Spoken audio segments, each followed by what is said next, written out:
Hi, everybody, and welcome to another episode in the third season of the POSH Pod.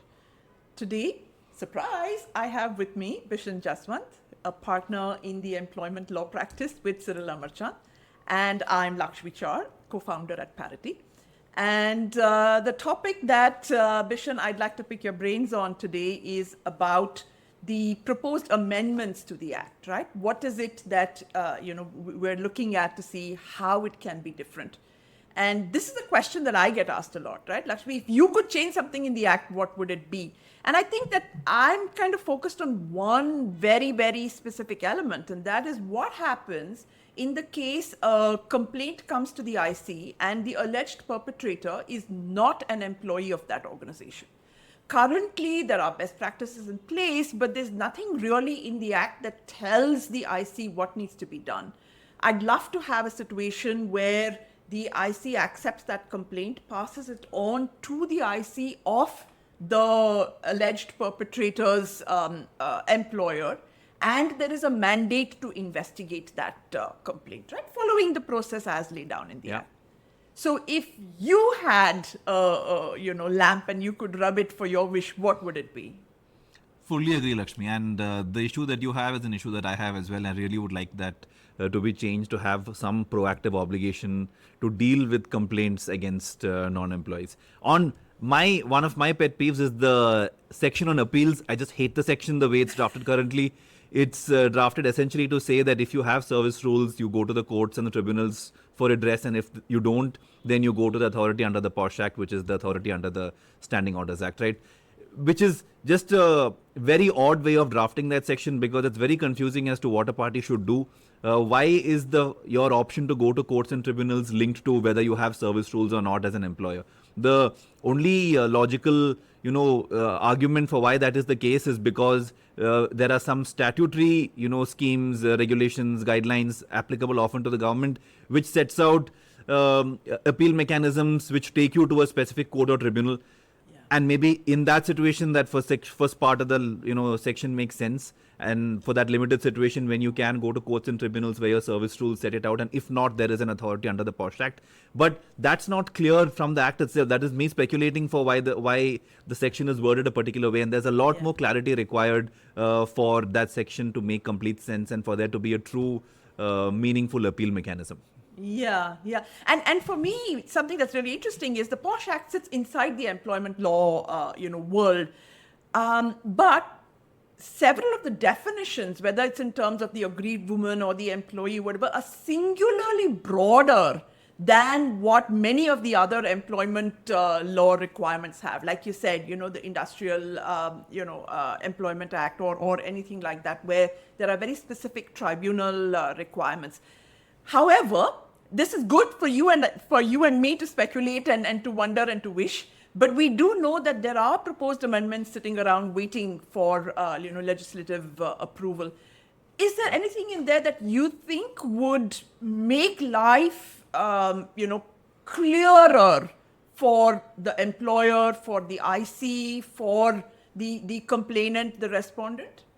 Yeah, most certainly, Lakshmi. I know that both of us cribbed for a little bit about why the Act isn't good enough and how it can be better. The government has done something about it. There have been 2 rounds of amendments proposed, bills that are pending from 2022 and 2024, and there are a whole host of changes proposed under them, and some of them quite good, honestly. I think maybe on this episode, let's discuss 3 of them.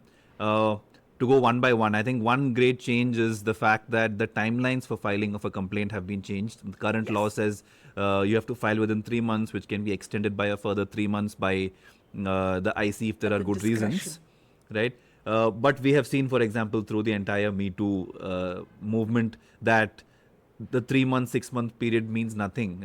And often complaints in these sensitive kind of situations come out much later because of the circumstances of the woman at the time when the harassment has happened. She's in no frame of mind to make those complaints, and she's able to gather the courage to do it only sometime later. And the law currently doesn't provide for it. So that has changed. So the new amendment says that you can file a complaint within 1 year of the last incident of harassment happening, and the IC can extend that further by any amount of time at its discretion.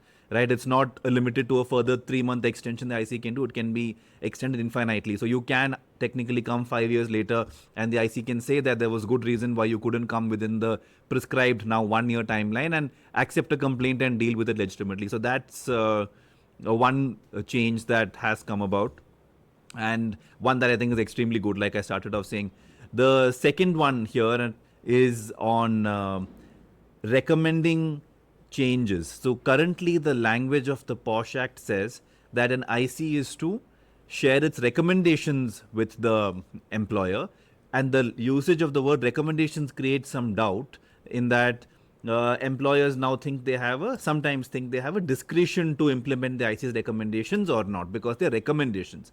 Even though, to be fair, the Act very clearly says that the employer shall implement the recommendations of the IC. There is no doubt under the Act today that the employer is required to implement the IC's recommendations. But the reality is the usage of the word recommendation creates some doubt. And that has now been changed under the POSH Act to say that the IC shall direct the employer to implement certain changes, right? Implement certain directions now, let's call them, not recommendations, right? Yeah. So Yeah. I think that's a great change. And in this context, Laxmi, I'd like to throw back to you here, because from the live cases that you are seeing, I'm sure that you're dealing with employers who either want to implement your recommendations in a more strict manner or sometimes in a softer manner, depending on where they think their organization is culturally or from a compliance perspective. So talk to us a little bit. Tell us about what is it that employers do today and how you think this amendment will change things. So I love this, absolutely, because as you very correctly said, even a 0.5% kind of doubt on whether the recommendations have to be accepted or not leads to a lot of negotiations. And very interestingly, I want to stress again, anecdotally, I've seen negotiations on both sides of the spectrum. I've seen where an organization says, oh, we have a zero tolerance policy to sexual harassment. So if a complaint has been found valid, then, let them go, kind of thing, right?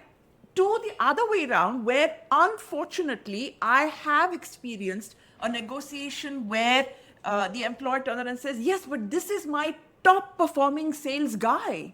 If I let him go then, and then, ... So I think from an IC's perspective, and again, I'm kind of coming to it from a non-lawyer this thing, and we know that members of the IC do not necessarily have to have a legal training. I think this is really useful because it really tells us, one, as an IC, the assessment and deliberations part is very, very important. And once you decide on the course of action, be aware that that is the course of action that will be implemented, right? And I think it helps on the other side for the employer also to say that, this is something that we shall implement. Yeah. So that's really an interesting amendment. And I'm looking forward to see how it plays out. Yeah. Laxmi, since you mentioned it, and slightly as an aside for 30 seconds, I just want to briefly talk about the zero tolerance aspect. I know we've discussed it before. Many employers interpret zero tolerance as zero tolerance for any kind of harassment, in that they will fire the person as soon as there is harassment. Whereas the other way of seeing zero tolerance is that I have no tolerance for harassment, any form of harassment, sexual harassment, but that I will punish based on proportionality of the offense. So case law has laid down that, any sanctions that are imposed should be proportional to the gravity of the misconduct, and zero tolerance can mean that I will take action as opposed to I will fire for anything. And yes. I know this is not related strictly to the topic, but since it came up, I thought it would be interesting for viewers to also, hear the perspective of what zero tolerance means. It doesn't mean that you need to treat someone who has assaulted a woman in the same way as someone who has cracked a bad joke. Both are wrong and both need to be punished, but need not necessarily be at the same level. So yeah, just briefly, putting that out there before we move on to the last bit of the amendment that I would like to cover, that we'd like to cover for this episode, which is, and I'm sure Laxmi deals with this regularly, the issue of conciliation, right? So under the POSH Act, there is the ability for the parties to arrive at a resolution through conciliation, where with monetary settlement not being the primary agenda for that conciliation, but the parties can conciliate. But the amendment now just strikes down that section in entirety. It makes no effort to modify it or improve it, but it just strikes it down. So the concept of conciliation will then be gone if the amendment goes through. And I honestly like it because very often sexual harassment complaints involve a party who is more junior to filing a complaint against a party who is more senior, which means that the respondent is offered in a position of superior bargaining power, some kind of authority over the complainant, which then takes away the ability to conciliate in good faith and arrive at a genuine finding. So there is often a bit of pressure to conciliate, and you may see complaints being closed on the basis of conciliation, but those aren't often true conciliations, but conciliations that are a bit coerced, right? And there's often no way to 100% know that. And when in sensitive situations like this, where there are two parties with unequal bargaining power, I just think that the way to do it is to investigate. The woman has already, taken the effort and been brave enough to file the complaint, and the least we can do is see it through, as opposed to putting one more possible roadblock in the way, in the form of a coerced conciliation. So I love the fact that the concept of conciliation is being entirely scrapped. Lakshmi, feel free. I have a feeling you will agree.